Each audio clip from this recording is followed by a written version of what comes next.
மக்கா, சட்டம் சரியாக இருந்தால் தான் நாம் சரியாக இருப்போம். சட்டத்திலேயே மிகப்பெரிய ஓட்டை இருந்துச்சுன்னா எப்படி நம்ம சரியாக இருக்க முடியும் சொல்லுங்கள்?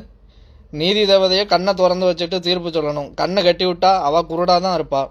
அதே மாதிரி தான் அன்னைக்கு சென்னையில் இருந்து குரோம்பேட்டையில் நடந்த சம்பவம்.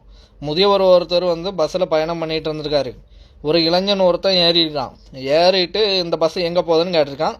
அவர் பஸ் ஸ்டாண்டுக்கு போகுது அப்படின்னு சொல்லியிருக்காரு. திரும்பவும் கேட்டிருக்கான். கேட்டாங்க, அதே கேள்வியை ரிப்பீட்டட் கேட்கும்போது எனக்கு தெரியாதுங்க, நீங்கள் கண்ட்ரக்டர்கிட்ட கேட்டுக்கோங்கன்னு சொல்லிட்டாரு.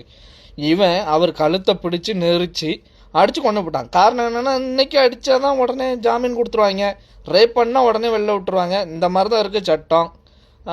ஒரு மென்ஸ் போனால் கேர்ள்ஸுக்கு ஃபேவராக சட்டம் இருக்கும்.